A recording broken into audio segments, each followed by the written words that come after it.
Good afternoon, all, or good morning, good evening, based on the part of the world you are joining from us.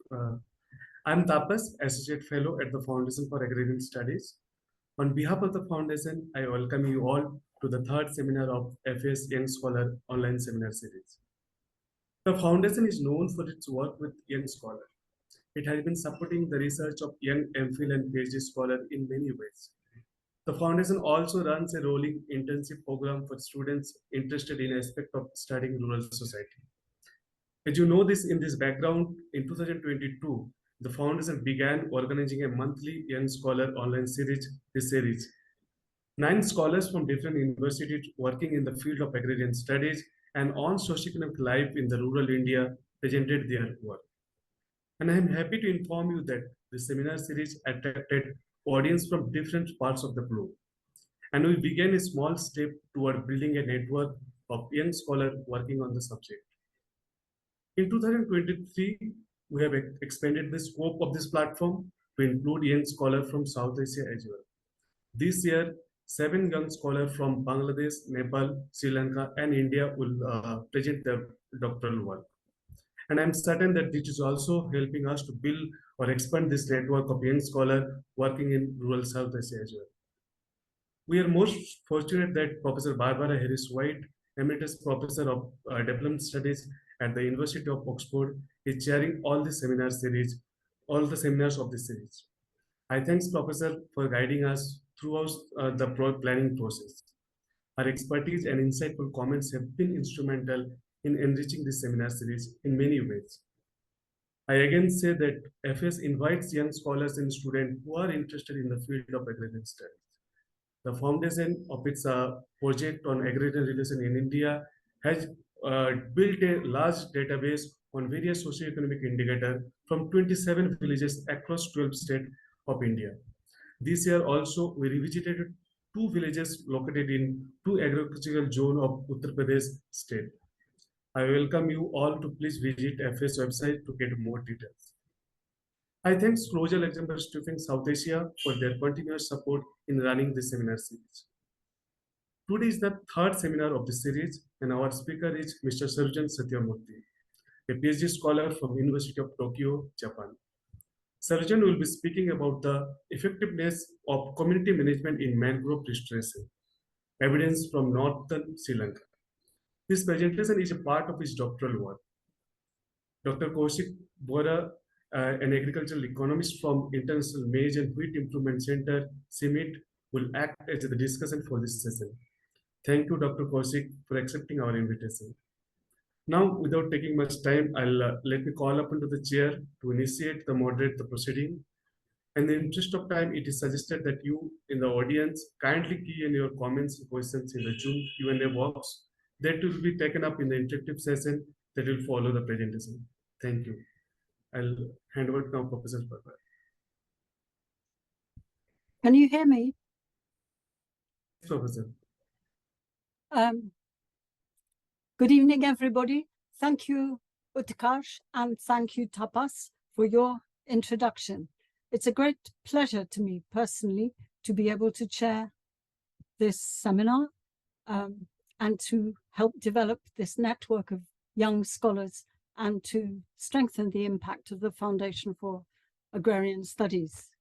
As Tapas explained, I won't repeat. Sarujan is going to talk about mangrove restoration, and Dr. Bora Kaushik is going to discuss it. All I have to add is that we hope that Sarujan will speak maximum for 30 minutes, that Dr. Bora will speak maximum for 10. If there seems to be opportunity, I may speak. Otherwise, or also, we will then moderate a Q&A session in the chat. So as Sarujan develops his themes, if you have questions, do write them into the chat and we will sort them out and discuss them in the remaining time. The total time of this seminar should be 1 hour and a quarter. Okay, so without more ado, over to you, Sarujan. We're looking forward very much to what you have to say about common resources and how they are to be restored. Yes, thank you very much, Professor Barbara. And let me share my screen first.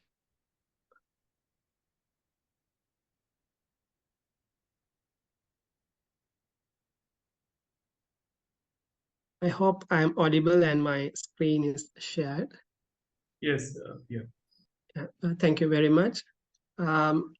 Thank you very much, FAS, for this opportunity.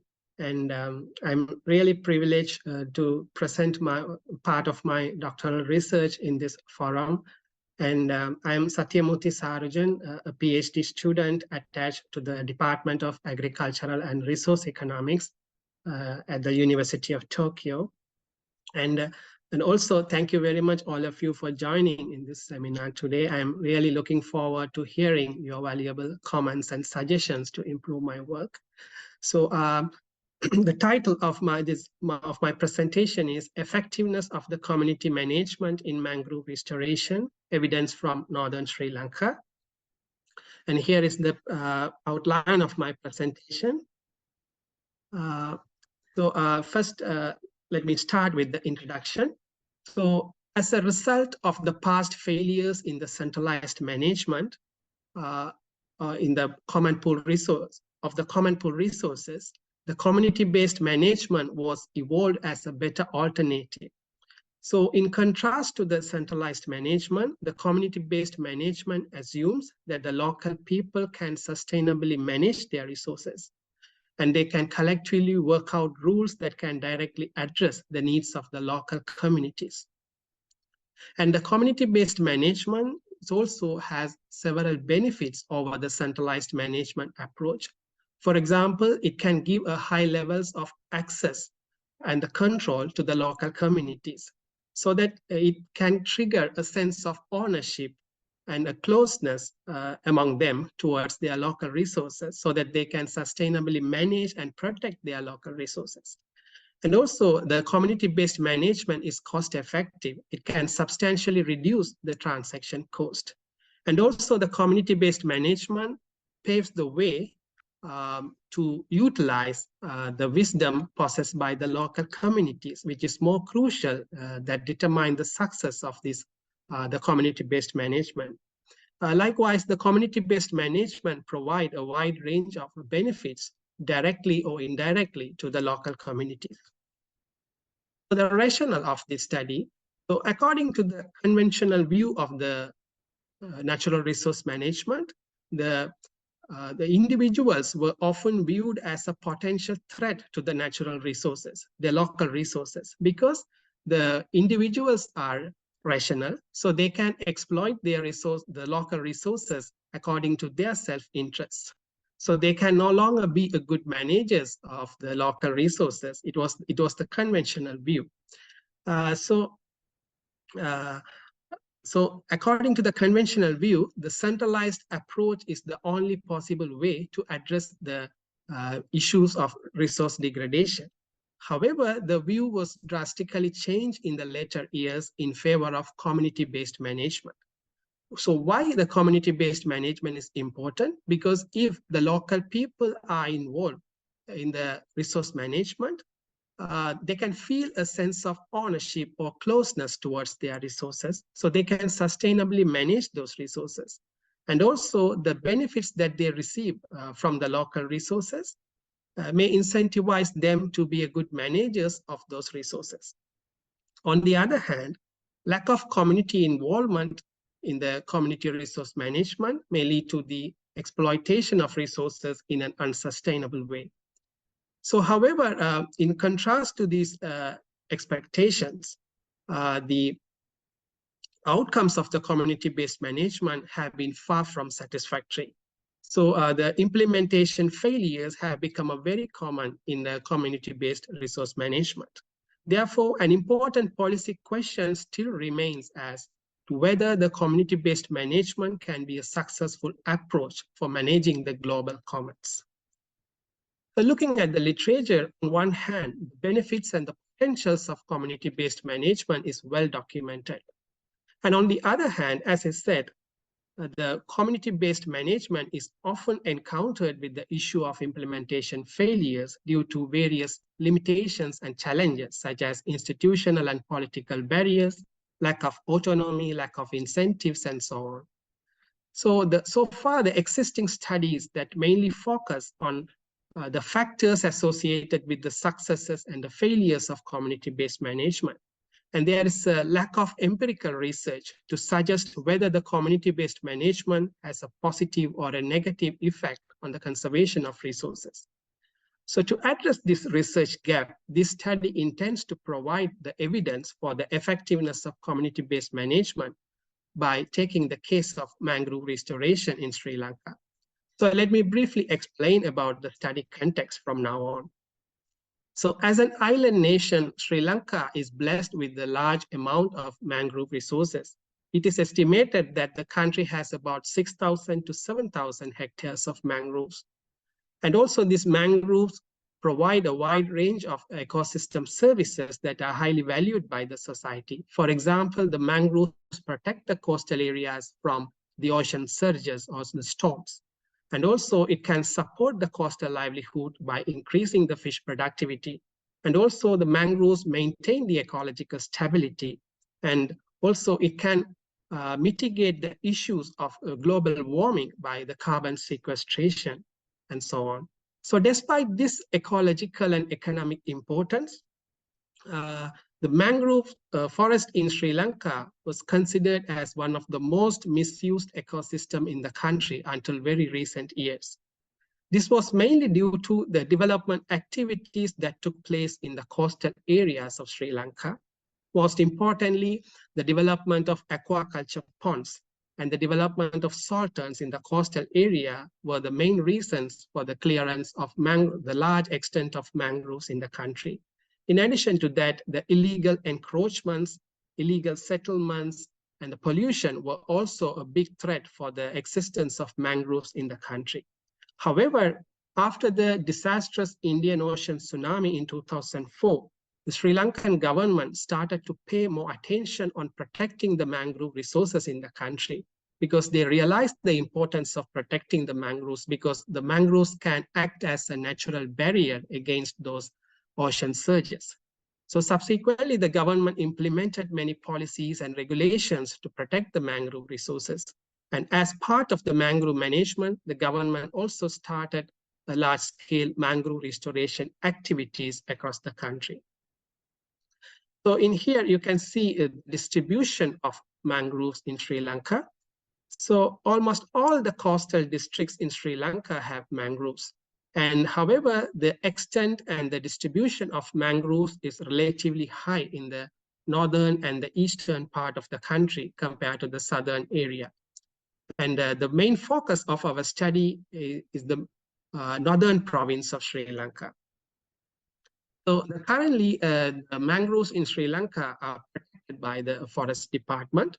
So it is a state-owned department. So under the state-owned management, the local people are given with the limited access to the mangrove resources. For example, they cannot extract any direct benefits from the mangrove resources, and they are only allowed to do the fishing activities in the mangrove areas. And also, there is an issue of the weak law enforcement or incomplete law enforcement. This was mainly due to the lack of resources and lack of collaboration between the stakeholders involved in the mangrove management in Sri Lanka. Because the mangroves are found in the sea-land interface, the intertidal region, so it can come under the jurisdictions of different stakeholders. As you can see here from this figure, there are many state-run departments are involved in the mangrove management activities in the country. However, their degree of involvement in the mangrove management activities greatly vary. It depends on their priorities and their terms and conditions. So as I said, the focus of our study is the northern province of Sri Lanka. The northern province is surrounded by the Indian Ocean in the north, east, and west, and it is connected to the southern provinces. It has a terrestrial border only in the south. And the northern province has the longest coastline in the country. And due to this longest coastline and a unique topographic pattern, this region has the highest number of lagoons and estuaries. And also this region has an abundance of coastal resources, including the mangroves. The people, those who live in this region, primarily depend on the traditional fishing activities and the agriculture as their primary livelihoods. So it is estimated that the northern province has about 40 to 45% of the total mangrove forest cover in the country. However, the current situation of mangroves is largely unknown in this region because this region was undergone a prolonged, disastrous civil war for more than 3 decades. And this war actually prevailed between the government forces and a rebellion group called LTTE, representing the Tamil ethnic minorities. And the war came to an end in 2009. Although the whole country was affected due to the war, the impact of war was mainly realized by the people in the north and east.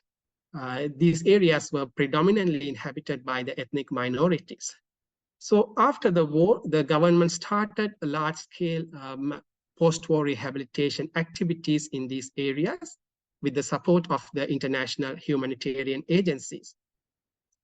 So as part of the post-war rehabilitation, the state authorities also started the community participatory mangrove restoration activities in this region. So although these mangrove restoration activities are state-driven, the community-based organizations are also expected to play a key role in these mangrove restoration activities. So among these community-based organizations, fishermen cooperative societies are playing an active role in these restoration activities. So mainly they are involved in mobilizing the community labor for the restoration practices. So the details or the information regarding these restoration activities are conveyed to the local community members through the meetings held by these community organizations. So in these meetings, both fishing and the non-fishing households from the village participate, and also they take part in the restoration activities. They are involved in the activities such as the planting of mangrove propagules and protecting the restored sites, and also protecting the existing mangroves and the mangrove nursery management. Since these restoration activities are state-driven, the main decisions regarding the mangrove restoration activities are taken by the implementing agencies, mainly the state authorities. And the financial and the technical inputs also provided by the state authorities or some NGOs. So the problem is that although the mangrove restoration activities are being carried out at a very large scale in this region, there is lack of detailed assessments on the outcomes of these restoration activities. And another issue is that these the war-affected communities in these areas are expected to participate in these restoration activities. And the success of these activities also highly depend on their active participation.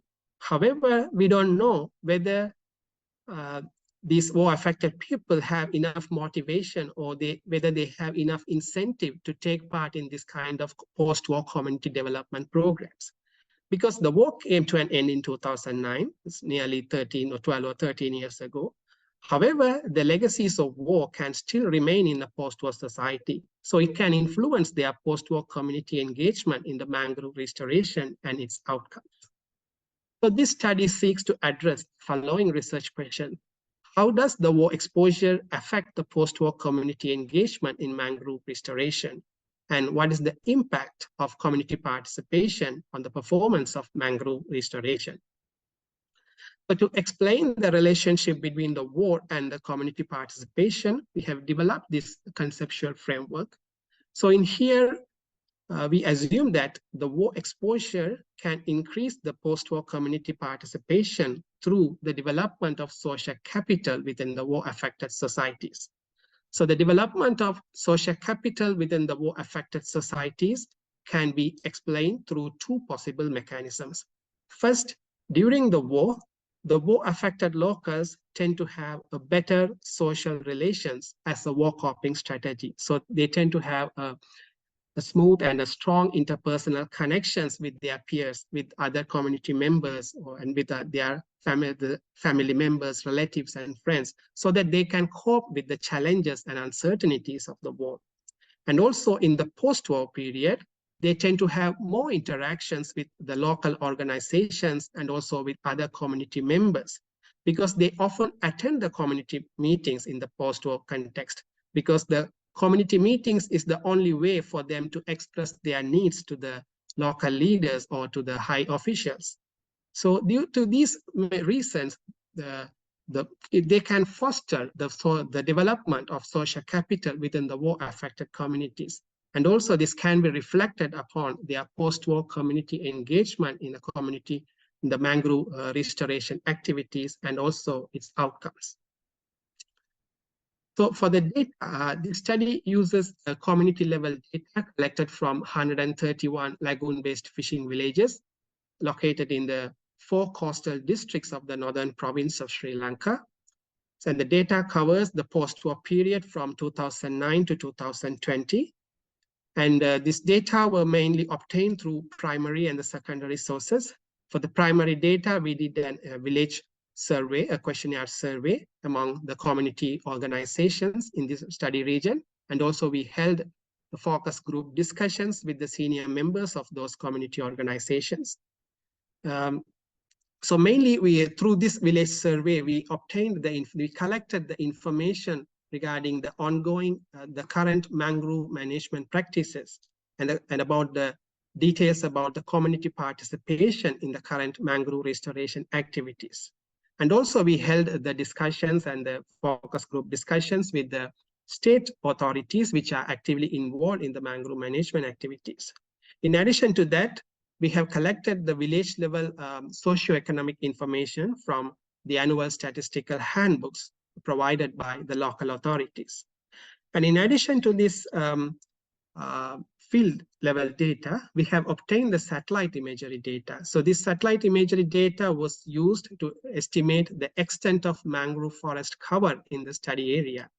So for this estimation, we have adopted a method proposed by Prayuda et al. 2021 and Borlaug et al. 2020.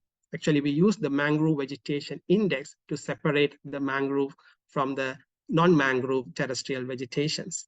So due to the time limitation, I will not explain about this process here, but if I get some extra time at the end, I can explain in detail later. So in here, in this slide, I have explained the set of variables which I have used for my analysis.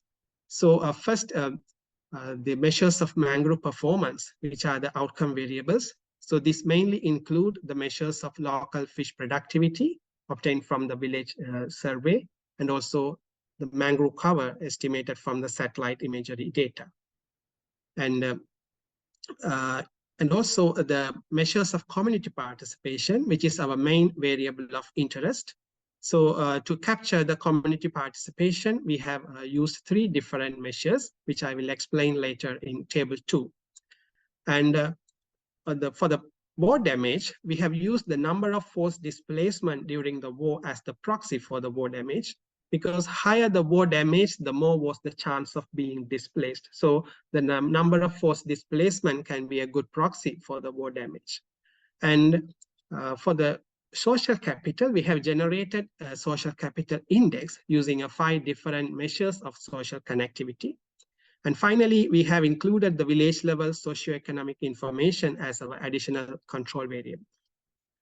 So here in table 1, we can see the performance measures of mangroves. So as I explained before, the mangrove forest cover and the density of mangroves were estimated using the satellite imagery data.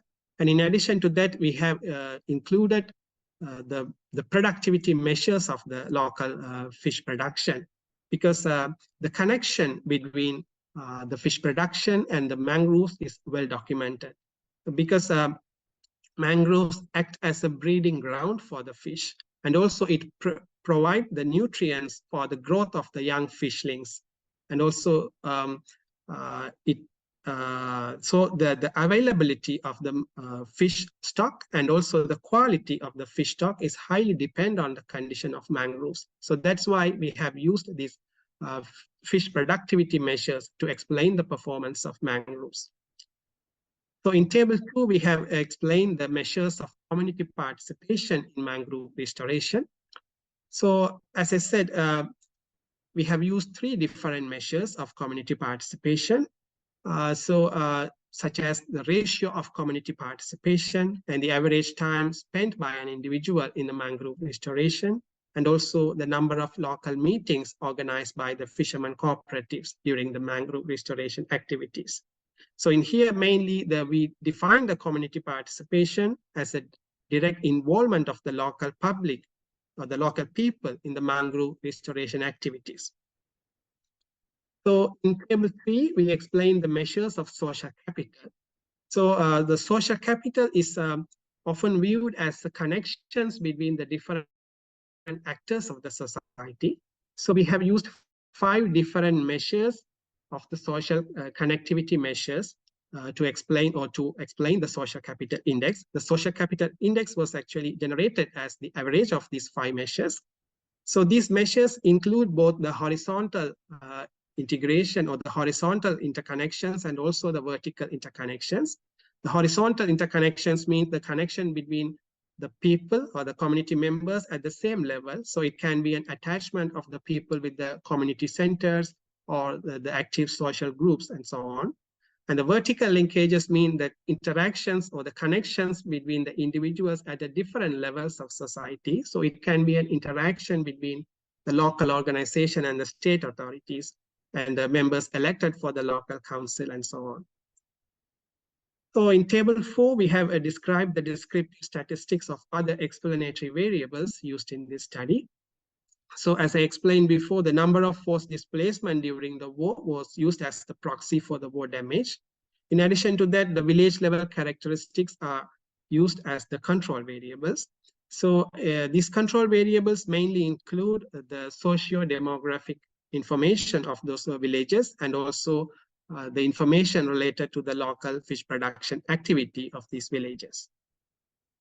And for the analytical framework, we have developed 2 different models. So in the first model, we examine the relationship between the social capital and the community participation. So in here, our main variable of interest is the social capital given by SC. And the outcome variable is the community participation, is denoted by CP. However, we have an issue of reverse causality here because the community participation can also influence, it can also strengthen the social capital. So to address this endogeneity or to address this reverse causality problem, we have adapted this 2-stage least square method or the instrumental variable method. So in the first stage, we regress the social capital index on the instrumental variable and other exogenous variables. And the predicted estimates obtained from the first stage was used as our variable of interest in the second stage to obtain the parameter of interest. So in addition to that, here we have control for the village characteristics, socioeconomic characteristics, and also the unobserved heterogeneity across the villages were controlled by the village fixed effects, and the times specific trends are controlled by the year fixed effects. And most importantly, the instrumental variable, we have used these the war exposure variables as our main instrumental variable here. And in model 2, we examine the relationship between the community participation and the mangrove performance. So again, here we have a reverse causality problem because the community participation can be influenced by the condition of mangroves. For example, the mangroves in a better condition may attract more participation. There can be a positive feedback, so and vice versa. So to control for this reverse causality issue, again, we have adapted this instrumental variable approach.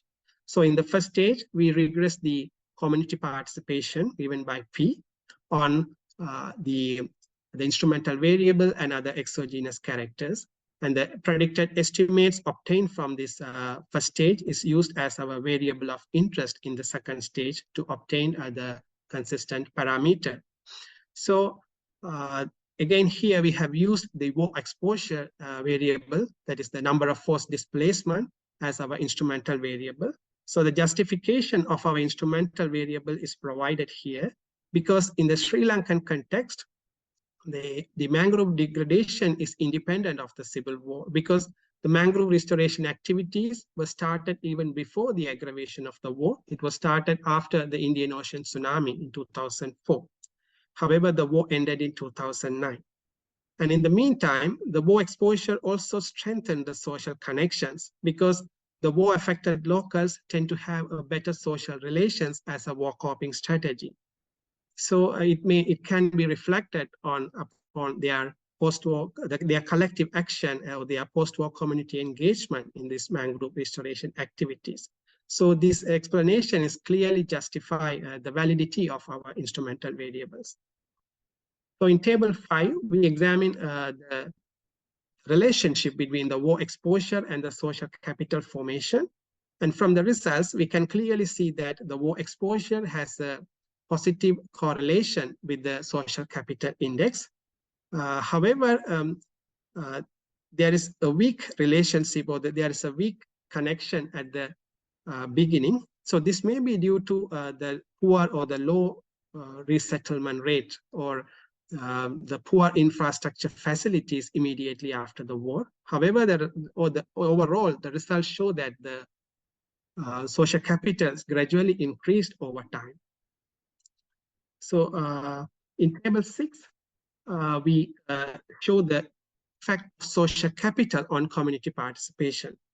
And as we can see here from the results, the social capital has a significant and a positive effect on the community participation, because the better social connections may facilitate or may promote the mutual interactions and understanding between the community members.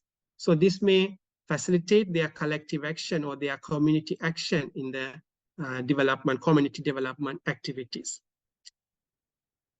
And for the robustness check, we have analyzed the effect of each social capital measure on community participation. And again, here we can see that our social capital measures have a significant and a positive effect on community participation. So these results are highly consistent with our main findings. And in table 8, we explain the determinants of community participation.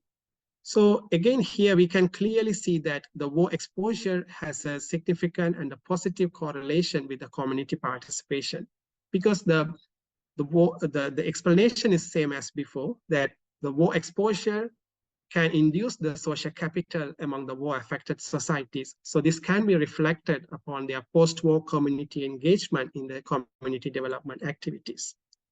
And looking at other control variables, the number of boats with the outboard motor and the number of traditional boats, which are used as the proxy for the fishing activity or fishing effort.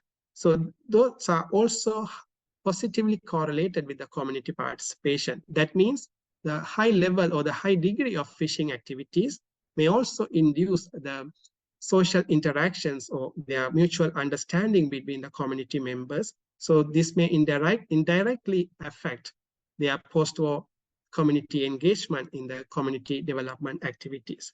However, the unemployment ratio of the villages show the negative effect, negative correlation with the community participation, because the unemployment is often considered as a negative social phenomenon. So this may negatively affect the self-esteem or of an individual. So mostly if the unemployment level is high in a village, this may lead to the social exclusion instead of inducing the community participation. And in table 9, we explain the impact of community participation on the performance of mangrove restoration.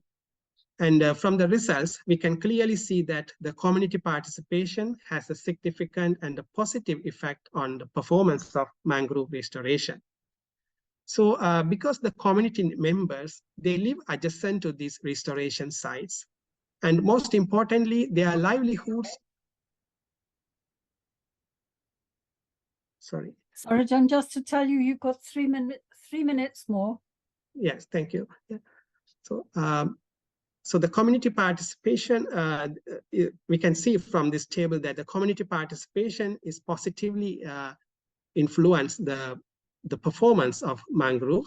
So because the community members, they live adjacent to these restoration sites, and their livelihoods are very much connected to these mangroves, and also they possess the traditional knowledge that is crucial, that is required for these mangrove restoration activities. So they can effectively take part in this kind of mangrove restoration activities, and also this will naturally improve the outcomes of these mangrove restoration activities.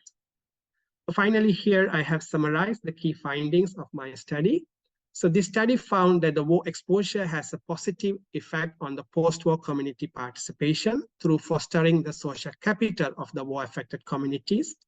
And also we found that the community participation in mangrove restoration significantly and positively affect the performance of mangroves. And also finally, we found that the community participation is highly influenced by the local conditions. So as for the policy implications, which I have not mentioned here, but based on my findings, I can mention a few policy implications. Like, because the social capital is the key for the community participation, the state authorities can initiate or they can take necessary steps to maintain and enhance the social capital of the war-affected communities. For example, they can strengthen the existing community networks by providing the financial and the technical inputs, or they can create a new community networks, or they can revive the defunct community centers.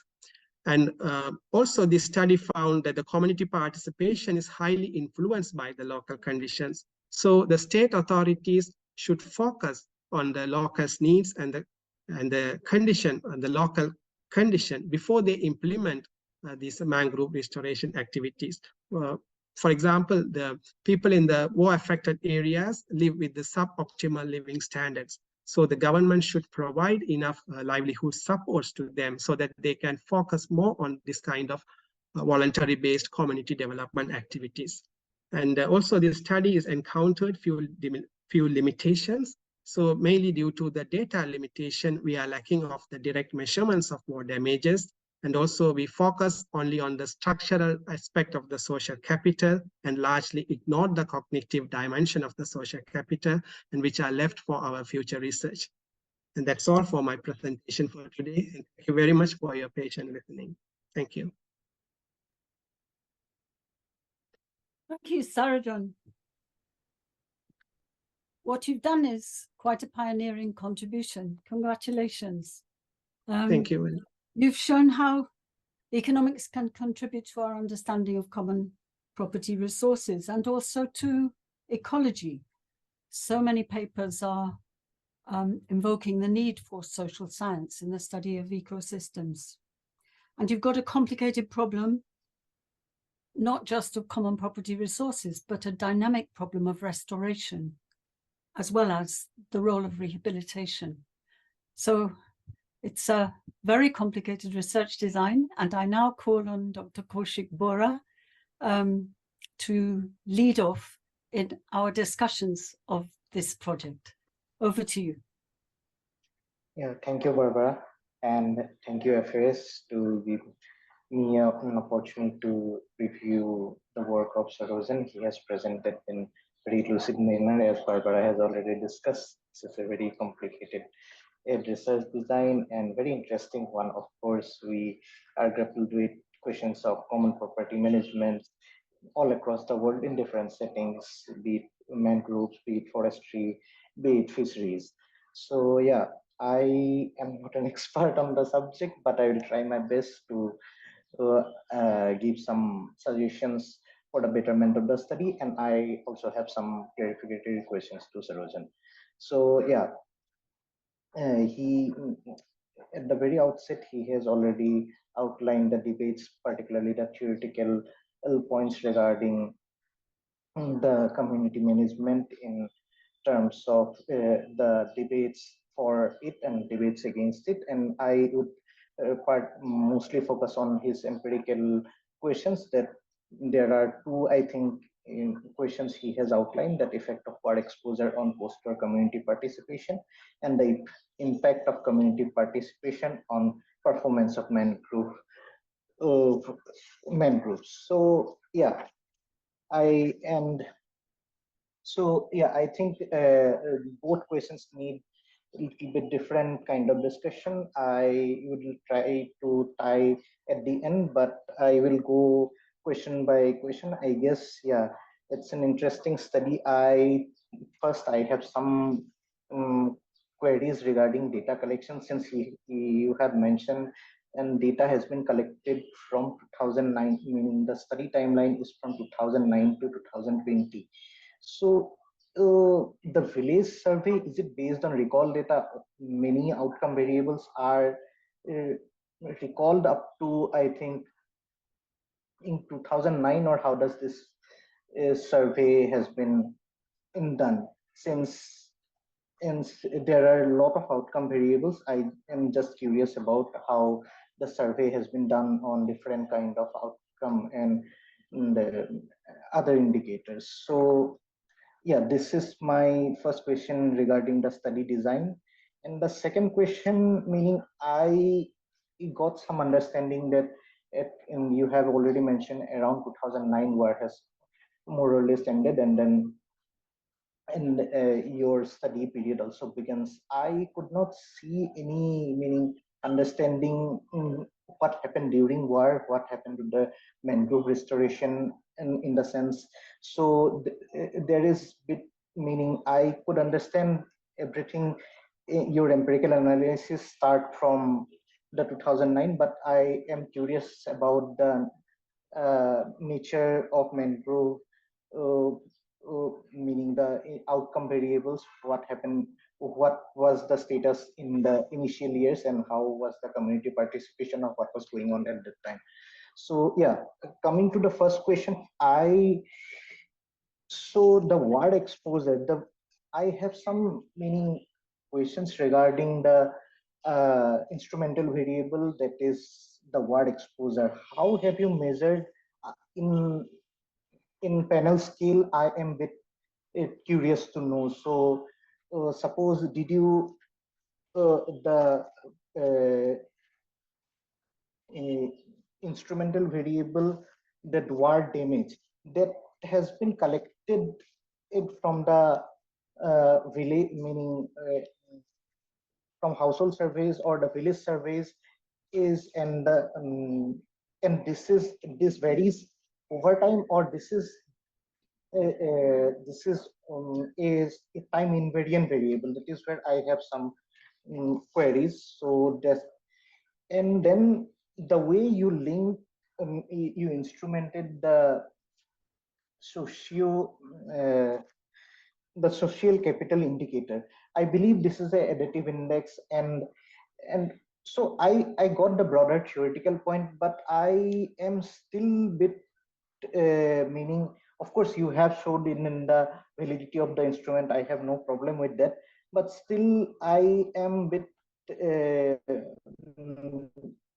not fully convinced, I think, with the use of post-war exposure as instrument social capital. And the social capital define the with the 5 indicators as composite index. That's where I have some if you can broad meaning give some theoretical underpinning on that, so I that would be very helpful for us and others. So that's about the first part of the question, which I have some queries. So in the second one, I think I see the validity of instrument. It fits. Pierre can. I understood the logic. I don't have much theoretical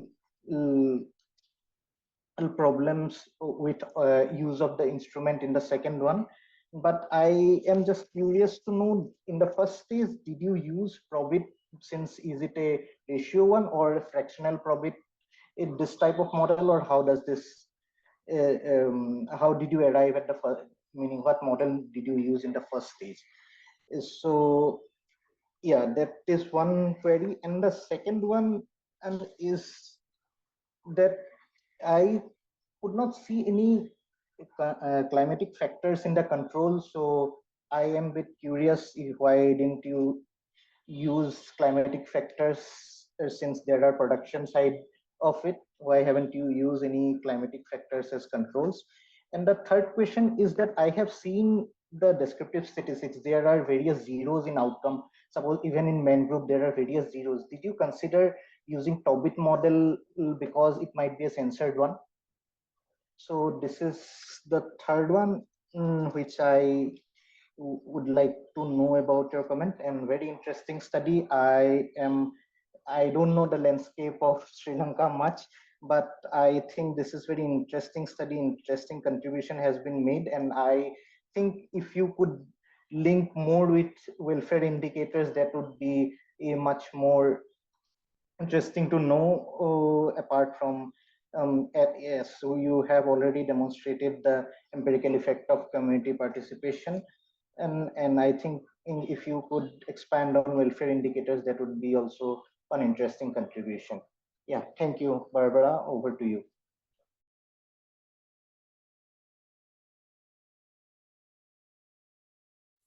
Excuse me, Barbara, I'm muted. Thank you, Kaushik. Sarujan, would you like to reply? Unmute yourself and reply briefly, and Yes. then we can go to the Q&A in the chat. Yeah, thank you very much.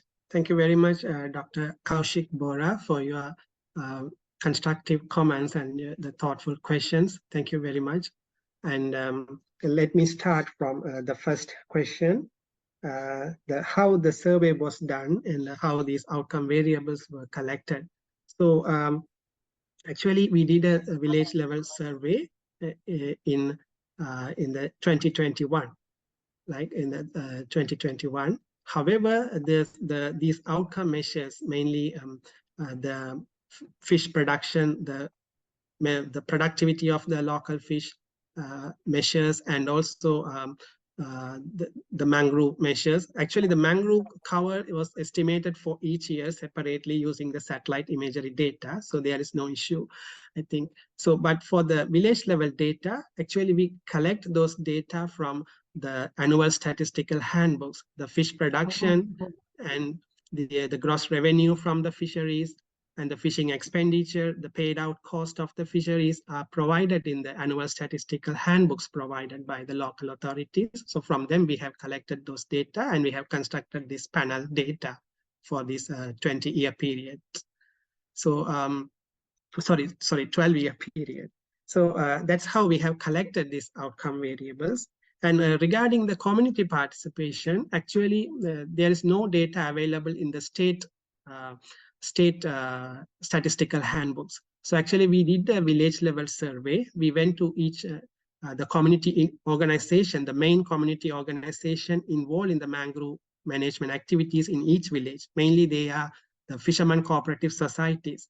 Actually, they have the records of the number of meetings they conducted for mangrove management, and the number of people and the number of membership of the people, those who are involved in the mangrove management practices. So using those records, we have collected the data of community participation over this study period. I hope this answers your question, the first question. And your second question is about the initial condition of mangroves, like what happened for the mangroves during the war period, and how about the initial condition of mangroves. Actually, these mangrove areas were inaccessible during the war. Most of the coastal areas were inaccessible during the war. And there is no evidence on whether the war has done any impact on the condition of mangroves in this region. There is no record, or there is no detailed study that have been done so far. So, however, there, as you pointed out, there can be an influence of the existing mangroves on the mangrove cover in the study period. So to control for that, we have added the lag variables of mangrove forest cover. We have used the 3 lags of the mangrove forest cover to control for the effect of the existing mangroves on the current mangrove forest cover. So that is how we have addressed that issue in our study. And regarding the war exposure, And your question was how do you measure about the war exposure? And as you said, this war exposure is the time invariant variable, the number of force displacement. This is the fixed variable. So because we use the fixed effects model, we cannot directly use this fixed war exposure variable in our model. That is why we have used an interaction term with ear dummies. So that is why we have the 2009 was considered as the base year. So we have used 11 different instruments to explain the community participation. So in the first stage.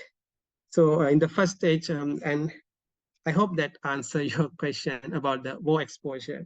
And regarding the first stage equation in the question 1, in the first empirical question, in the first stage, actually, we didn't use the probit. Actually, the variable of interest is the social capital in the first stage. Sorry, the variable of interest is the war exposure, and the outcome variable is the social capital. So the social capital is a continuous measurement here, because we have used 5 different scale variables to generate the social capital index. So it is a continuous measurement. So we didn't use the probit. We have just used the fixed effects model as the first stage equation, in the first stage equation. And about the zero values in the question, actually, I haven't tried the Tobit model.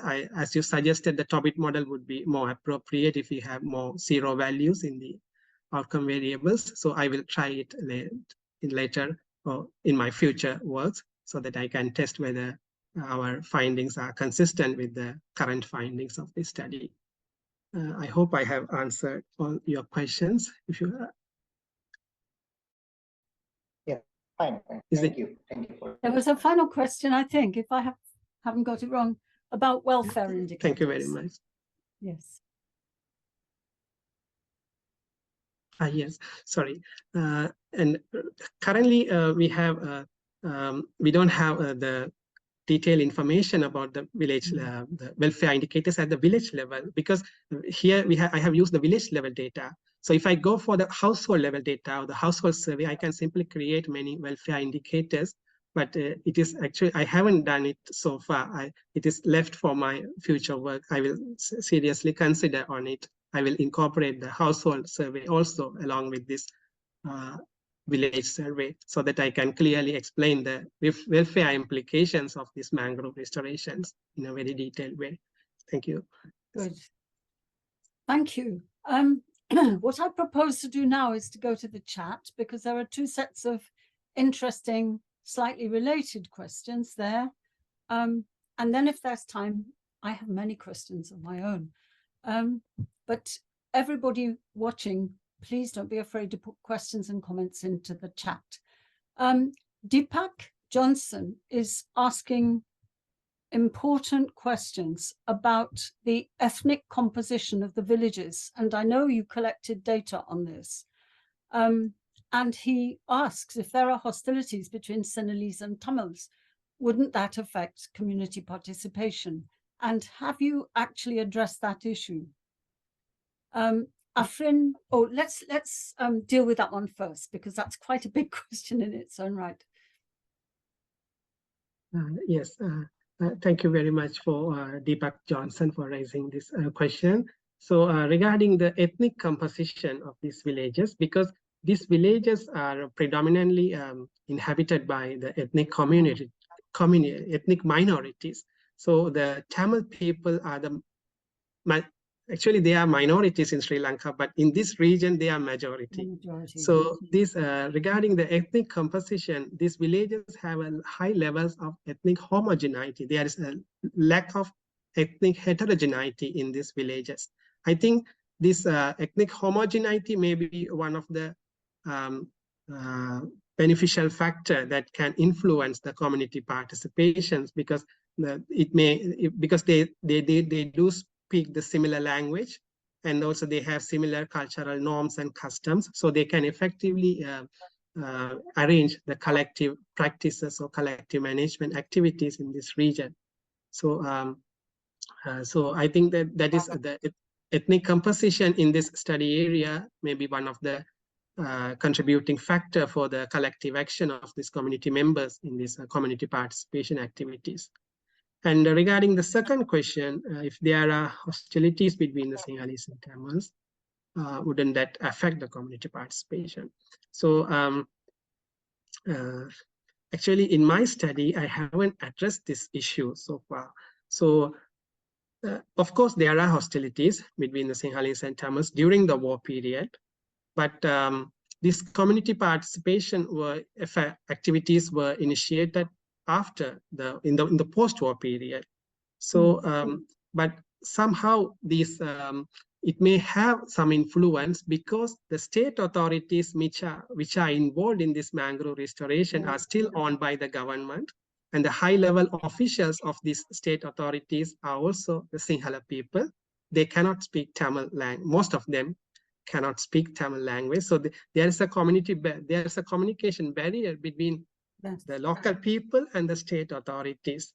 But so far in my study, I haven't addressed this issue very much. But thank you for raising this point. I will consider it later on. Yeah, and that's such an interesting answer. I was also going to ask about the state, the ethnic nature of the state. The second question in the chat so far is from Afrin Shairaj.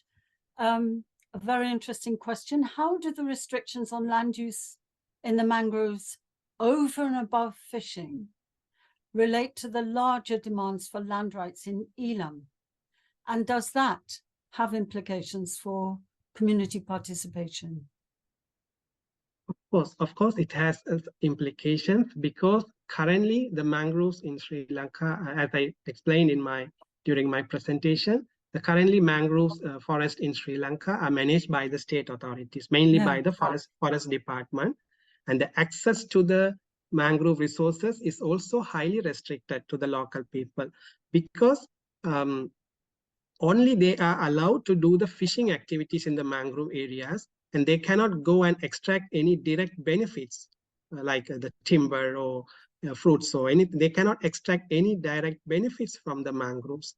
So this limitation on the access may have a huge implication on their community activities and community participation, I believe.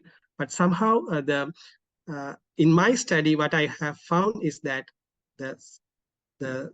the positive side of this war, because even though they don't have enough access to the resources, the social capital that was developed during the war have contributed to their post-war community engagement in this kind of community development activities. Because the people are well aware that even though they don't have enough access, their livelihoods are mainly depend on mangroves. So they are aware of it. So they have to take part in this mangrove management activities. I think that the social connections or the development of social capital in the war-affected societies contribute much to this community participation behavior. But as you pointed out, this is one of the limitations because the government has so many restrictions on the access to mangroves with respect to the local communities. So in future, the government should focus more on the community-based or community-driven activities, because so far the mangrove restoration activities in this country are state-driven. So if they should implement, so they should or they have to implement the community-driven or community-based activities so that the participation rate also will increase. I believe that is one of the policy implications of the findings of my study. So, thank you for that answer. Currently, there are no further comments, so I would like to chip in with my own reactions. First, I want to congratulate you because you've done a Q3, I think, a mixed methods kind of research, which you fed into an econometric study. And that's quite rare, especially the integration of satellite photo data. What we now understand from the discussion to be existing locally published data on from the annual statistical records, and also records from the community organizations, but also from fieldwork. And I think some of the questions that Kaushik and Deepak and Afrin have started to pose to you are testing the field element, which is so strong in the Foundation for Agrarian Studies. But I want to congratulate you on weaving together all these different kinds of data, because this is quite a considerable achievement. I think it's quite an original achievement, especially added the element of time over a 12-year period, and also this additional dimension of post-war recovery. I was very struck, and you mentioned this in the conclusion, that local conditions are very important. And you've got 131 villages. So I was struck by the fact that your research design is to focus on one collective resource, mangrove, rather than to examine it in a number of villages, rather than to focus on different kinds of villages and how they define collective resources, common resources. And did you ever think of doing cluster analysis on the villages or factor analysis on the enormous number of variables that you collected before you decided to use villages as controls? And how did that work actually? So that's my first set of questions. Yes, It's thank to you, do with Professor. research design, how you unpicked the complex issues in your research problem. Yes, thank you very much, Professor, for this question. Actually, as you pointed out, the village heterogeneity is an issue here, because the community, even I have observed from my data that the community participation also greatly vary across the villages. From the descriptive statistic, you may have noted that even the average level of community participation is about 14.4%. However, the maximum value is about 93%. So there is a huge variation in terms of community participation across the villages. So, and also during my survey, I have obtained this information from the local people that in few villages, they have a very high level of community participation. The reason is the high active community organizations in those villages. And in few villages, the state authorities, they just started the mangrove restorations, but there were no follow-ups, no support from the local communities. Such cases also reported in this region. So there is a huge variation in terms of village heterogeneity. So as you suggested to do the cluster analysis, but I haven't tried it so far to address this village heterogeneity issue. But in my future work, I will consider it. I will do some, I will mainly focus on the village heterogeneity and how it influenced their community participation in the mangrove restoration activities. And also thank you, Professor. And regarding the fixed effects, the village, because I have used I have collected many data, but because of my study design, most of the variables at the village level is eliminated from the design, because the fixed variables, like for example, even the ethnic composition, also kind of a fixed variable in my data. So there is no much variation in the ethnic dimension, in the ethnic composition of the villages. So I think I should, even as a robustness check, I should focus on another more robust study design so that I can address those fixed, so those time invariant characteristics, and I can incorporate those time invariant characteristics in my analysis. So I will also consider about it in my future study. And thank you very much for that comment, Professor.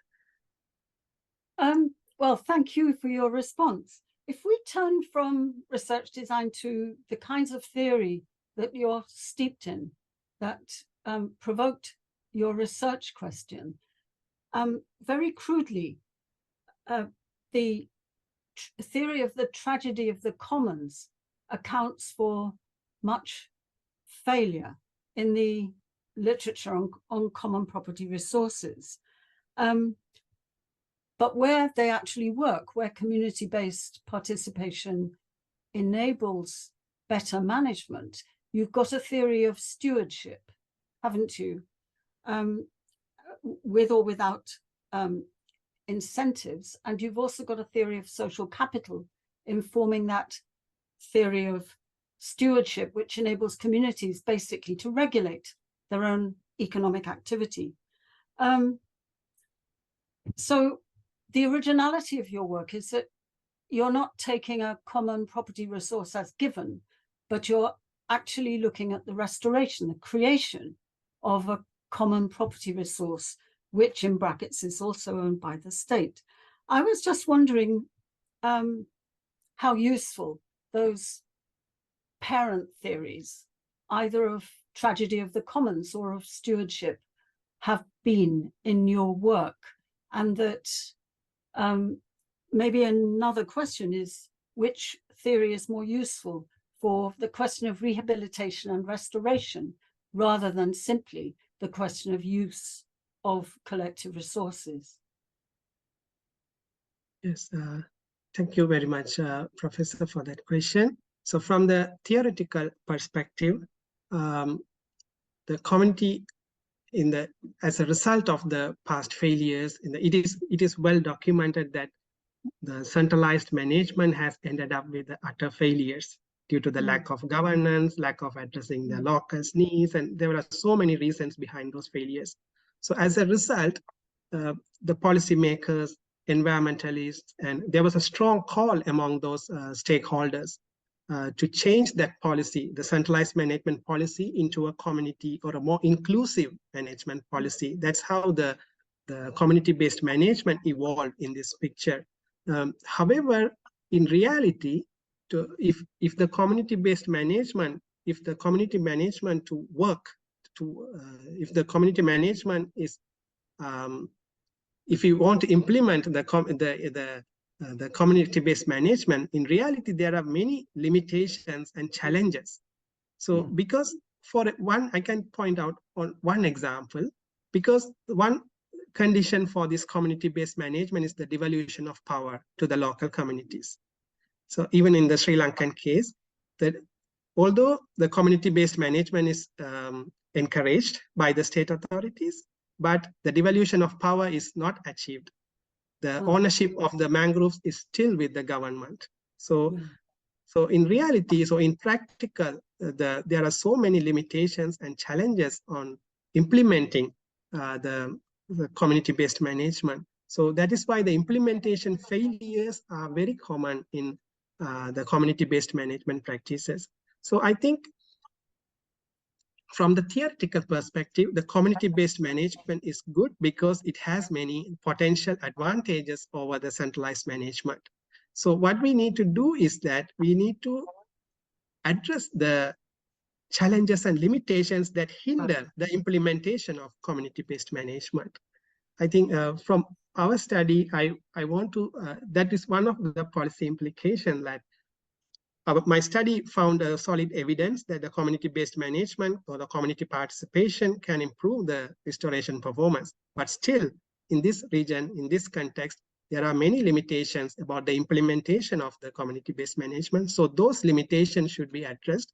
So to address those limitations, we need a contribution not only from the state authorities, but also we need a contribution from all the stakeholders who are involved in this management.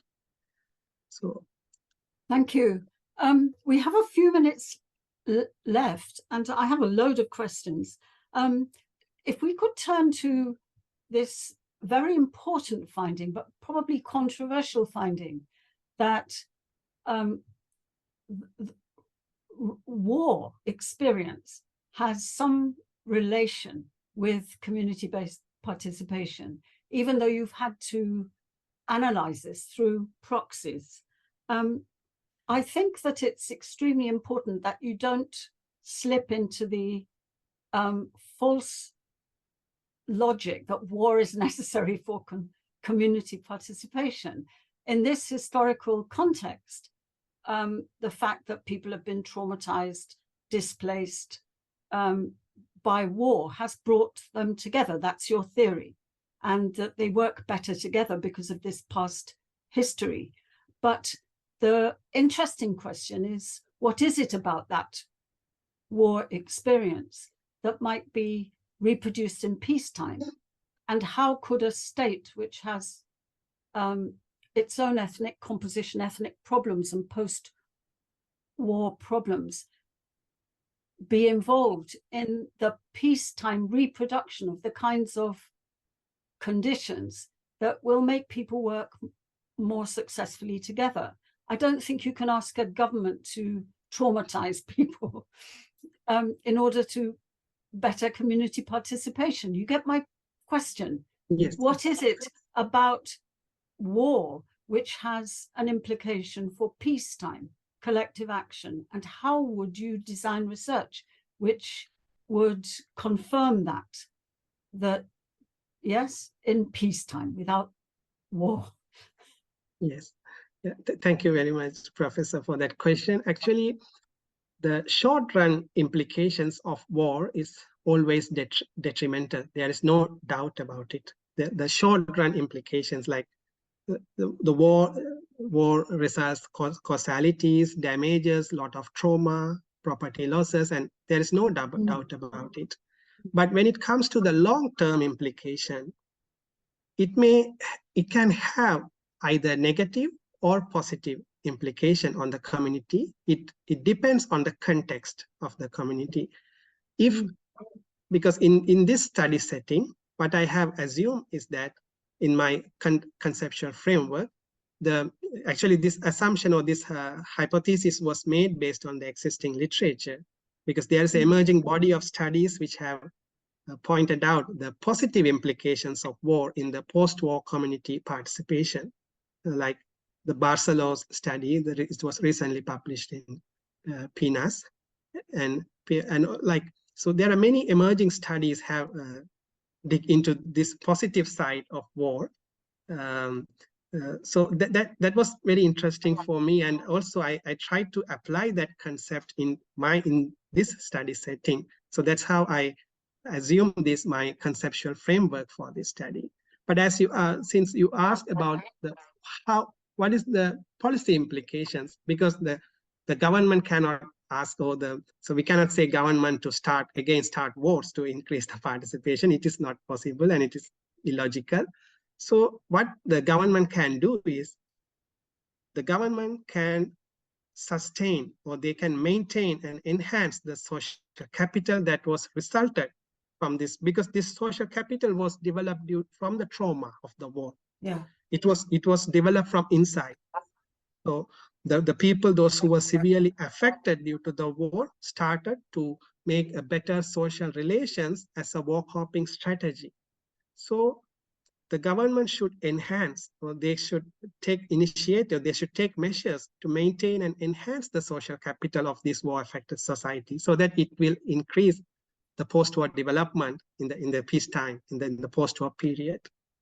So that is my response to your question. I hope I answer your question. Yes, you've answered it very well. It's a very difficult question, because you also explained that the state is Sinhalese and that there are language barriers, all kinds of barriers in the local conditions. Anyway, we have to leave it there. I have many other questions, but I'll send them to you in a written form.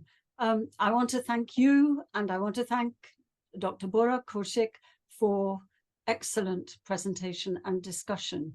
And I will hand it over to the foundation to wind this session up without more ado. Thank you all very much. And thanks for the 2 questions in the chat. Thank you, Professor Barbara. I'll just take a couple of minutes to propose a vote of thanks. I would like to thank Sarujan Sathiyamoorthy for his informative presentation. I hope the discussion was as enriching for him as it was for us. I thank today's discussant, Dr. Kaushik Bora, for his participation and valuable comments. We are also grateful to Professor Barbara Harris-White for chairing this session and her support in expanding the scope of this seminar series. I thank Rosa Luxembourg Stiftung South Asia for their generous support in making this series possible. I'm also thankful to the online team at FAS, Sandeepan, Tapas, Setu, and Rakesh for their role in conducting this seminar very smoothly. Last but not the least, we are grateful to all the attendees for participating and making this a lively discussion. As mentioned earlier, a recording of this session will be made available on YouTube in the coming weeks. Our next seminar will take place on the last Thursday of September, which is falling on 28th September 2023. Ram Gurung from Tribhuvan University, Nepal will be speaking about family farming in Nepal. To know more about the foundation and the work we do, please visit our website fas.org.in. We're also on social media. You can find us on Twitter, Instagram, Facebook, LinkedIn, and YouTube. Our handle on all these platforms is FAS Agri Studies. FAS Agri Studies, for those who have not been able to hear it clearly for the first time. I request you all to follow us on this platform to not just get updates about this seminar series, but also about our other work. We'll be ending this session with this. Once again, thank you all very much for your participation and the discussion. Have a good evening. Thank you. Thank you very much.